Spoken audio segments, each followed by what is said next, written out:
Buenas tardes, hermanos. Dios les bendiga a todos. Es un gran placer poder estar aquí enfrente de ustedes presentando su palabra. Y también es un gran gozo que todos hemos podido venir y adorar a nuestro Dios en espíritu y en verdad. Empezamos esta noche con una historia. Una historia que fue escrita hace miles de años. Y es una historia que se narra dentro del libro de Jeremías. Y ahora, ¿quién escribió Jeremías? Pues Jeremías, ¿no? Y Jeremías tiene un título muy especial dentro de los profetas. ¿Alguien sabe qué es? Profeta llorón. Y ahora, ¿por qué se llamaba el profeta llorón? No le pienses mucho, es porque lloraba mucho. Pero él tenía una buena razón de sus lágrimas. Como sabemos nosotros, el pueblo de Israel se dividió en dos. Y el pueblo de Judá tuvo reyes buenos y tuvo reyes malos, pero tenía bastante maldad. Y eventualmente llegó el pueblo de Judá a un punto donde su idolatría y su pecado causó una división entre ellos y Dios, una separación. Y esta separación llegó con un castigo de Dios. Y ese castigo se narra dentro de Jeremías capítulo 39 hasta el capítulo 41. Pero como no tenemos tiempo para leerlo todo, les presenté aquí una explicación breve. En Jeremías 39 narra que el castigo de Dios fue en forma de destrucción. En el 9º año de Sedequías, rey de Judá, en el mes 10º, vino Nabucodonosor, rey de Babilonia, con todo ejército contra Jerusalén y la sitiaron. Este lugar, estas tierras que ellos llamaban casa, de repente fueron destruidas. Ya no era casa donde ellos podían regresar. Y todos los que quedaron, no fueron muchos, fueron dispersados por toda la tierra. Fueron a esconderse, dispersados. Y vinieron buenas noticias, podemos decir, porque el rey Nabucodonosor tenía que regresarse a sus tierras. Y entonces, ¿qué iba a hacer con la tierra de Judá? Iba a dejar a un hombre para gobernar las tierras. Y las buenas noticias lo decimos porque era un hombre benevolente. Todos los judíos que estaban dispersados regresaron entonces de todos los lugares a donde habían sido echados y vinieron a la tierra de Judá, a Gedalías en Mizpa, y recogieron vino y abundantes frutos. Porque todos se unen debajo de Gedalías, un hombre que no abusa su poder, un hombre bueno, lo podemos decir. Pero otra vez llegamos, malas noticias. Un grupo de estos remanentes no le gusta la situación. No les gustó lo que les sucedió a ellos. Y claro, quieren venganza. ¿Se pueden ir a vengar con el rey Nabucodonosor? No. Si ellos lo pudieran haber hecho, ya lo hubieran hecho, ¿no? Pero ¿sabes con quién se pueden vengar? Con este hombre. Y es exactamente lo que sucede. Se levantó Ismael, hijo de Netanías, y los 10 hombres que con él estaban e hirieron a espada a Gedalías, hijo de Ahicam, hijo de Safán, y dice así: matando así a aquel a quien el rey de Babilonia había puesto para gobernar la tierra. ¿Y ahora qué? ¿Ahora qué va a suceder? Porque el rey Nabucodonosor va a escuchar de que estas personas mataron a la persona que yo había puesto en cargo. Entonces, los israelitas tienen dos opciones. Uno, nos quedamos aquí en la tierra de Judá y vemos la reacción del rey Nabucodonosor. A lo mejor él tiene misericordia sobre nosotros. Pero, ¿qué pensamos nosotros que va a pasar? Pues no les va a dar misericordia, ¿no? Porque él va a oír que Gedalías lo asesinaron y va a venir a terminar lo que no terminó la primera vez. Es lo que pensamos nosotros, ¿no? Pero la segunda opción es irnos. no queremos quedarnos aquí porque ciertamente el rey Nabucodonosor nos va a venir a matar. Y vámonos, ¿para dónde? Para Egipto. Jeremías 41:17 dice, y fueron y habitaron en Jeretucaim, cerca de Belén, a fin de ¿qué? Ir y meterse en Egipto. ¿Por qué? A causa de los caldeos, porque los temían por haber dado muerte a Ismael, hijo de Natanías, a Gedalías, hijo de Ahicam, al cual el rey de Babilonia había puesto para gobernar la tierra. Y aquí es donde empezamos. Tenemos estas dos opciones y en sí ellos ya tomaron una decisión. Se van a ir a Egipto porque ahí dice, se van acercando. Pero antes de actuar, pero antes de finalizar todo, dicen, espera, un momentito, que nos faltó algo. Nos faltó consultar a Dios. Y ahí es donde empezamos ahora nosotros. Jeremías 42, del 1 al 6, si pueden abrir sus Biblias, por favor. Jeremías 42, versículo 1 al 6. Dice así la palabra de Dios. Vinieron todos los oficiales de la gente de guerra, y Joadán, hijo de Carea, Jesanías, hijo de Osaías, y todo el pueblo desde el menor hasta el mayor, y dijeron al profeta Jeremías, acepta ahora nuestro ruego delante de ti, y ruega por nosotros a Jehová tu Dios por todo este resto. Pues de muchos hemos quedado unos pocos, como nos ven tus ojos, para que Jehová tu Dios nos enseñe el camino por donde vayamos y lo que hemos de hacer. Y el profeta Jeremías les dijo, he oído, he aquí que voy a orar a Jehová vuestro Dios, como habéis dicho, y todo lo que Jehová os respondiere os enseñaré, no os reservaré palabra. Y ellos dijeron a Jeremías, Jehová sea entre nosotros testigo de la verdad y de la lealtad, si no hiciéramos conforme a todo aquello para lo cual Jehová tu Dios te enviara a nosotros. Sea bueno, sea malo, a la voz de Jehová nuestro Dios, al cual te enviaremos, obedeceremos, para que obedeciendo a la voz de Jehová nuestro Dios nos vaya bien. Dios bendiga su palabra. Estos israelitas tenían un problema. Y no nomás un problema cualquiera, ¿no? No es nomás un problema de una persona, no es nomás un problema de una pareja, ni de una familia. Es el problema de todos, toda la comunidad, todo el pueblo de tierra, todo el pueblo de la tierra de Judá. Y si miramos, ahí dice, ahora hemos quedado muy pocos. Y si toman la decisión equivocada, literalmente podrían ser borrados del mapa. Entonces, ¿qué hicieron antes de tomar la decisión final? Desde el más pequeño hasta el más grande, todos vinieron a Jeremías y le dijeron, cuéntanos lo que Dios quiere para nosotros. Cuéntanos la voluntad de Dios. Cuando nosotros tenemos una decisión en nuestras vidas, ¿qué es lo que hacemos? Lo pensamos toda la noche, ¿no? Lo pensamos todo el día y a lo mejor hasta hacemos una lista, positivos y negativos. Vamos a hacer un ejemplo de, me quedo con esta persona. Positivos, me trata muy bien, tiene mucho dinero, tiene una casa. Y luego negativos, ronca mucho y que huele a patas.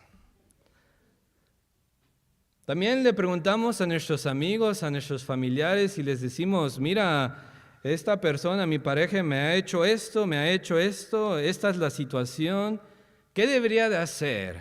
Y le preguntas que te aconseje, ¿no? ¿Y por qué es que hacemos todo esto? Pues porque queremos llegar a una decisión sabia, ¿no? Queremos llegar a una decisión, a un camino exitoso. Porque a nadie le gusta que tengan dos opciones, que tomen una y que después en el futuro digan, tomé la decisión incorrecta. A nadie le gusta eso, ¿verdad? Todos tomamos ese esfuerzo, ese tiempo para tomar una decisión sabia. ¿Y qué se supone que los israelitas hicieron? Lo mismo, ¿no? Han de haber reunidos todos los ancianos, los jefes, y ellos en su propia prudencia, como dice así, ya se iban acercando a Belén a meterse en Egipto. Ellos ya tenían su decisión de acuerdo a su propia prudencia. Porque como les dijimos al principio, ¿qué es lo más obvio que va a pasar? Que el rey Nabucodonosor nos va a venir, nos va a destruir todo. Y ellos en su propia prudencia dijeron, eso es lo que va a pasar. Pero antes de finalizar todo, antes de actuar en la decisión, hacen algo muy importante. Consultan a Dios. Una de las frases que yo siempre he oído desde que yo fui un niño, en mi juventud y hasta la adolescencia es, ¿y tú qué quieres hacer en el futuro, no? ¿Cuáles son tus planes que tienes para el futuro? ¿A qué te interesa a ti? ¿Qué te gusta? Pero mira que nunca me han dicho, ¿cuáles son los planes de Dios para ti? ¿Dónde crees que te está guiando Dios para este año, en esta época? Nadie te lo dice. Y hay una razón de que dice en Proverbios 3:5, fíate de Jehová de todo tu corazón y no te apoyes en tu propia prudencia. Reconócelo en todos tus caminos y Él enderecerá tus verdades. No podemos vivir nosotros una vida donde creemos que nuestra propia prudencia, nuestra propia sabiduría nos puede llevar siempre al mejor camino. Que nuestra propia prudencia nos va a llevar siempre a ser exitosos porque no es verdad. Dios siempre sabe mejor. Hace muchos años escuché una historia cuando estaba en una reunión de jóvenes en San Luis. Y era una historia de que un grupo de jóvenes iba a ir a la reunión nacional. Y se levantaron muy de temprano para ir a la reunión, todos alistados, desvelados, para irse a la reunión. Y aconteció que el bus que ellos tenían, algo pasó, se quebró. Y ellos, claro, un poco tristes, ansiosos, desesperados, porque se iban a faltar el primer día de la reunión. Y no pudieron arreglar la hasta el día siguiente.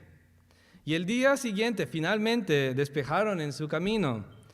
Y oye, hay mucho tráfico, bastante tráfico que ya se habían perdido la otra mitad del día. Y cuando finalmente llegaron a la conclusión del tráfico, donde dijeron, ¿qué pasó? ¿Por qué hay tanto tráfico?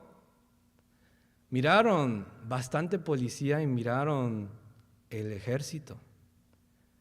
Y ahí es donde anotaron, o bueno, eventualmente supieron que en ese mismo camino, en ese mismo rumbo, había habido una disputa entre dos carteles. En ese mismo camino, en ese día de donde tenían que estar, y algunos allí murieron. Claro, la voluntad de ellos fue buena, ¿no? Quieren llegar a la reunión con bien, quieren llegar a la reunión con tiempo, pero ¿acaso no fue la voluntad de Dios mejor? Y esto es lo más importante. La voluntad de Dios siempre, siempre debería ser nuestra guía, pero ¿qué es la realidad? Muchas veces se nos olvida de Dios. Y es muy importante que da esa advertencia en Deuteronomio 6:12. Cuídate de no olvidarte de Jehová, que te sacó de la tierra de Egipto, de casa de servidumbre. Y con gran razón le dio esto al pueblo de Israel, porque a ellos siempre les gustaba olvidarse de él, ¿no? Tantos ejemplos que les hemos traído, que el pueblo actuaba antes de consultar a Dios. ¿Recuerdan qué pasó cuando salió Israel de Egipto por primera vez? ¿Qué fue el primer problema que tenían? Moisés se fue al monte Sinaí, ¿no? Se fue a recibir los mandamientos y hablar con Dios. ¿Y cuántos días estuvo allí? 40 días y 40 noches. Y eso fue todo el tiempo de que el pueblo de Israel tomó para olvidarse de Dios. Porque ¿qué hicieron cuando vino la ansiedad, cuando vino los nervios? Fueron a Aarón y le dijeron, construyenos un becerro de oro. Y este becerro de oro es el que nos sacó de Egipto. Mira que no le dijeron a Aarón, Aarón, consulta a Dios por nosotros, déjanos saber la voluntad de Dios. No dijeron eso. Se olvidaron de Dios. Pero aquí, finalmente, hemos traído una historia buena, ¿no? Finalmente hemos llegado a una historia donde Israel consulta a Dios antes de actuar. Y mira que lo que ellos pidieron es exactamente lo que ellos recibieron. Vámonos al versículo 7 y allí le seguimos leyendo. Dice así: Aconteció que al cabo de 10 días vino palabra de Jehová a Jeremías. Y llamó Joán, hijo de Carrea, y a todos los oficiales de la gente de guerra que con él estaban, y a todo el pueblo desde el menor hasta el mayor, y les dijo: Así ha dicho Jehová, Dios de Israel, al cual me enviaste para presentar vuestros ruegos en su presencia. Y ahí les responde con las dos opciones. Opción número 1, en el versículo 10. Si os quedareis quietos en esta tierra, os edificaré y no os destruiré. Os plantaré y no os arrancaré, porque estoy arrepentido del mal que os he hecho.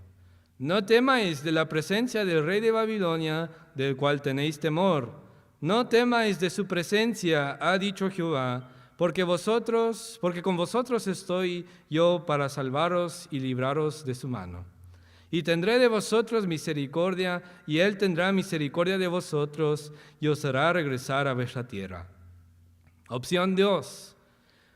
Mas si dijeres, no moraremos en esta tierra, no obedeciendo así la voz de Jehová nuestro Dios, diciendo, no, sino que entraremos en la tierra de Egipto, en la cual no veremos guerra, ni oiremos sonido de trompeta, ni padeceremos hambre, y allá moraremos.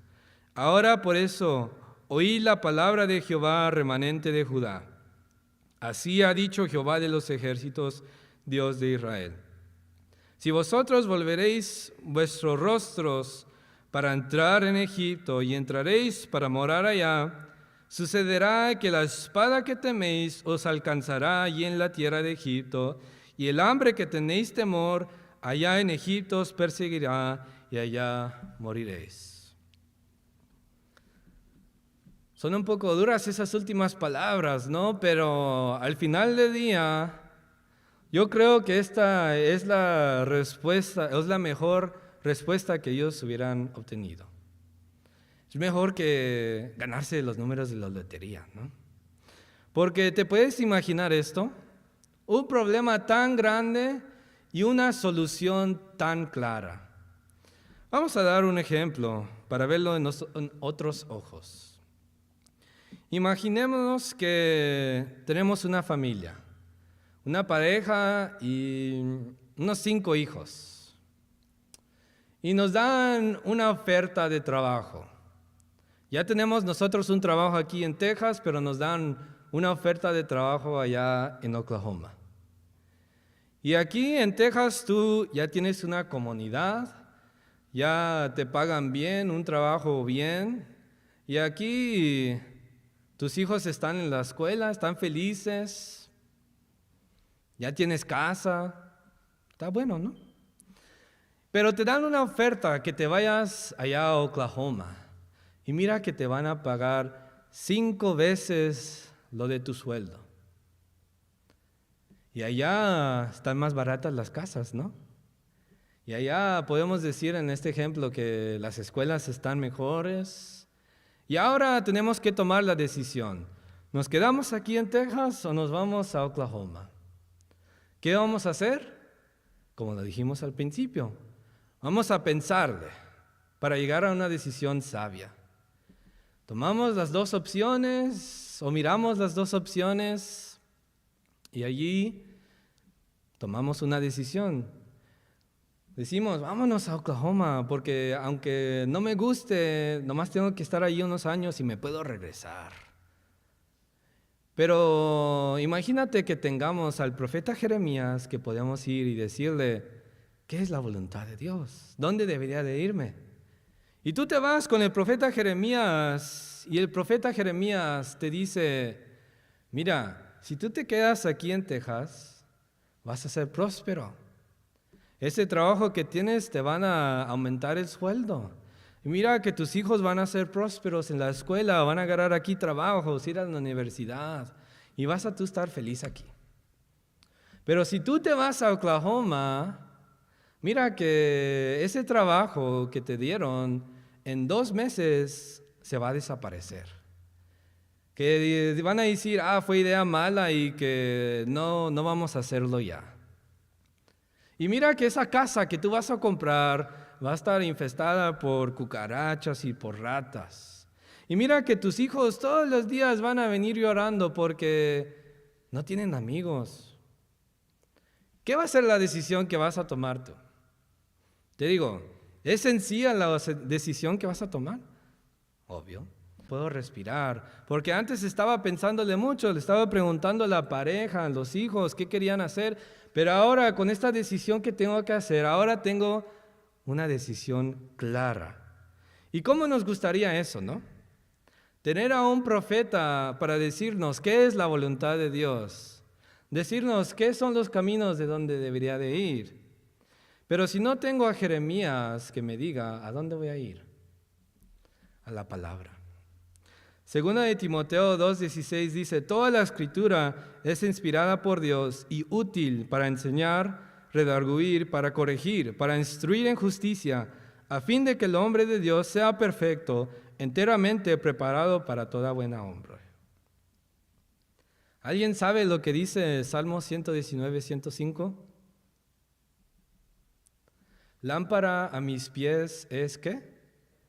Tu palabra, y lumbrera, ¿a qué? Mi camino. Por medio de la palabra podemos encontrar la voluntad de Dios. Pero ahora la pregunta es, ¿qué es la voluntad de Dios? Porque si vemos la palabra hay muchas cosas, ¿no? Hay mandamientos, hay responsabilidades, y hay maneras de que nosotros deberíamos de vivir una vida de santidad, ¿no? Yo creo que todo gira alrededor de esa última palabra, santidad. Primera de Pedro 1:16 que dice, escrito está, sed santos porque yo soy santo. Llegamos nosotros al bautismo, ¿para qué? Para poder ser santos delante de Dios. Evitamos el pecado, ¿por qué? Mantener nuestra santidad. Y usamos nuestros talentos para cultivar una comunidad de santidad, ¿no? Y si volvemos a 2 de Timoteo y le cambiamos o le añadimos que por medio de la palabra podemos ser enseñados a una vida de santidad. Podemos ser corregidos a una vida de santidad y podemos ser instruidos a una vida de santidad a fin de que el hombre de Dios sea perfecto, enteramente preparado para toda buena obra. Y bueno, ¿cómo me gustaría aquí terminar la clase, ¿no? Y decir que los israelitas hicieron lo que les pidió. Es lo único que tenían que hacer, ¿no?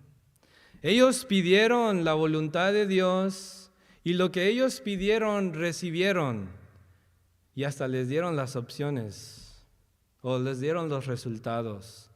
Y para nosotros queremos saber la voluntad de Dios y la recibimos por medio de la palabra. Ahora nomás es de seguirla, ¿no? Si solamente fuera tan simple. Vámonos a seguir leyendo en el capítulo 43. Capítulo 43 de Jeremías dice así. Aconteció que cuando Jeremías acabó de hablar a todo el pueblo todas las palabras de Jehová, Dios de ellos, todas estas palabras por las cuales Jehová, Dios de ellos, le había enviado a ellos mismos, dijo a Azarías, hijo de Osaías, y Joahán, hijo de Carrea, y todos los varones soberbios dijeron a Jeremías, mentira dices, no te ha enviado Jehová nuestro Dios para decir, no vayáis a Egipto para morar allá, sino que Baruc, hijo de Nerías, te incita contra nosotros para entregarnos en manos de los caldeos, para matarnos y hacernos transportar a Babilonia. No obedeció, pues, Joán, hijo de Carea, y todos los oficiales de la gente de guerra, y todo el pueblo, a la voz de Jehová, para quedarse en tierra de Judá. Sino que tomó Joán, hijo de Carea, y todos los oficiales de la gente de guerra, a todo remanente de Judá que se había vuelto de todas las naciones donde había sido echado, para morar en tierra de Judá. A hombres y mujeres y niños y a las hijas del rey y a toda persona que había dejado Nabuzaradán, capitán de la guardia, con Gedalias, hijo de Ahicam, hijo de Safán, y al profeta Jeremías y a Baruc, hijo de Nerías. Y en el versículo 7 dice: y entraron en tierra de Egipto, porque no obedecieron a la voz de Jehová, y llegaron hasta Tafnes. Es muy interesante esta reacción, ¿no? A lo mejor interesante no es la mejor palabra. Parece un poco absurdo este razonamiento, porque ellos caen en una situación grande, una situación difícil, y saben que Jehová los puede guiar en el camino correcto. Es lo que dicen al principio, ¿no? Para que Dios nos guíe en el camino donde vaya bien. Y van con el profeta Jeremías, y mira que estamos en Jeremías capítulo 43. No estamos en Jeremías 1:1. Jeremías ya tiene profecías que han sido cumplidas. Él ya tiene, como se dice, un track record, donde podemos ver que Jeremías es un profeta de Dios y que la voluntad de Dios es revelada por él. Y entonces ellos van en esta situación difícil y le preguntan a Jeremías: déjanos saber la voluntad de Dios. Y cuando Jeremías les contesta, ¿qué dicen? Mentira dices y no la obedecen. No tiene razonamiento esta forma de pensar, ¿no? Pero ahora cuando a nosotros nos dicen: hermano, necesitas usar tu don. No es bueno que nomás estés en la banca calentando. Pero ahora que te dicen: hermano, necesitas dejar el chisme, que es pecado. Y ahora que te dicen: hermano, necesitas dejar el orgullo. Hermano, necesitas perdonar. Y ahora de repente nosotros decimos: no queremos escuchar nosotros la voluntad de Dios.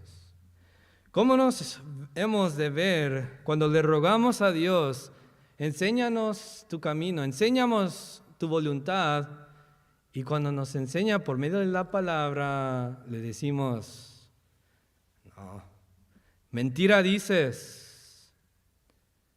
Gálatas 5:16 dice: digo pues, andad en el Espíritu y no satisfagáis los deseos de la carne. Porque el deseo de la carne es contra el Espíritu y el del Espíritu es contra la carne. Y estos se oponen entre sí para que no hagáis lo que quisieras. Si tú te dejas guiar por la carne, si tú te dejas guiar por tu propia prudencia, por tu propia mente, por tu propio corazón, vas a irte en contra de Dios.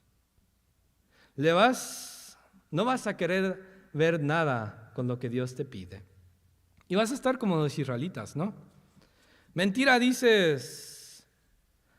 Y vas a reprender o vas a enojarte con la persona que te está instruyendo. Te vas a enojarte con la Biblia. Y hay personas que hasta se enojan contra Dios, ¿no? Diciendo: Dios no dice eso.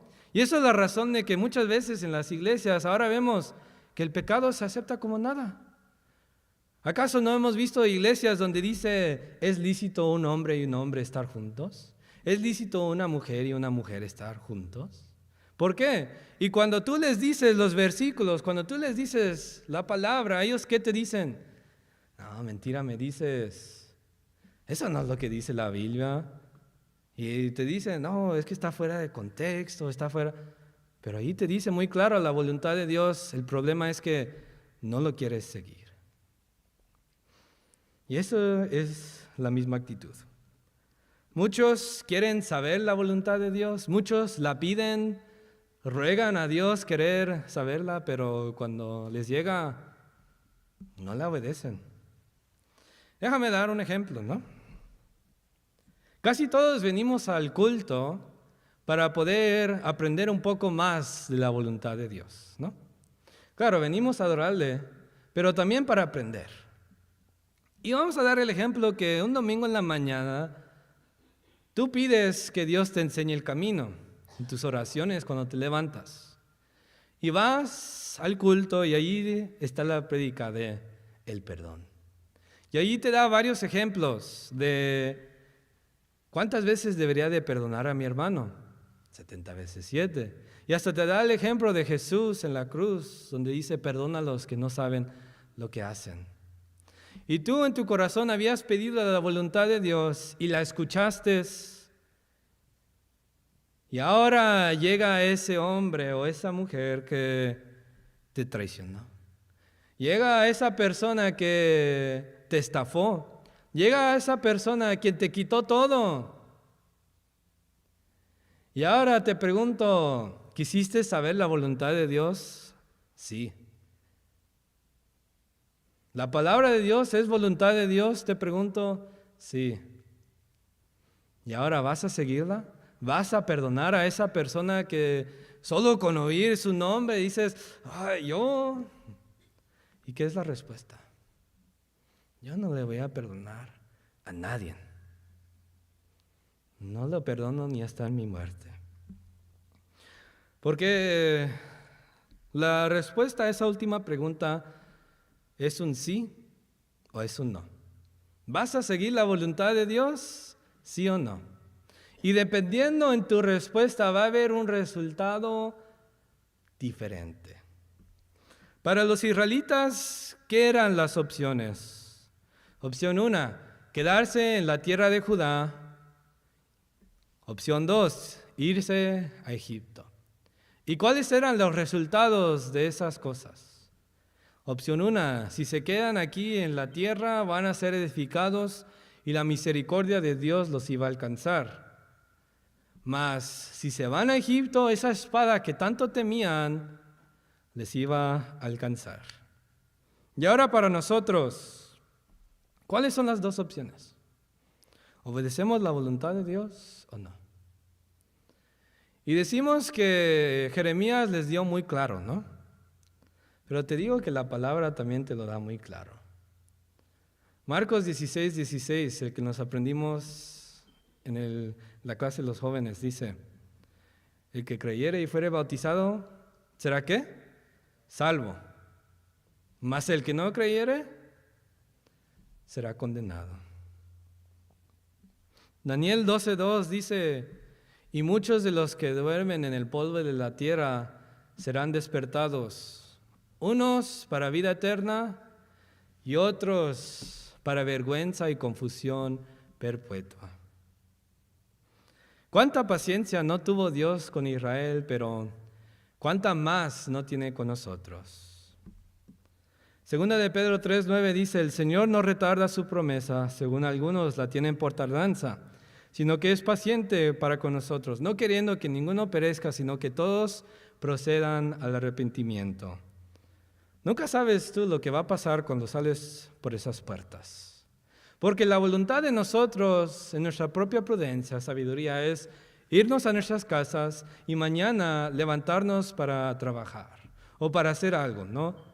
Nos vamos a la casa, preparamos nuestra ropa, preparamos el lonche y nos vamos a dormir pensando, mañana me voy a levantar y mañana voy a tener que dejar los hijos o voy a tener que ir a trabajar o hacer algo, ¿no? Eso es lo que en nuestra propia prudencia podríamos decir. Pero, ¿qué tal si tú te vas a dormir y ya nunca te levantas? Algún día tú vas a estar cara a cara con nuestro Dios.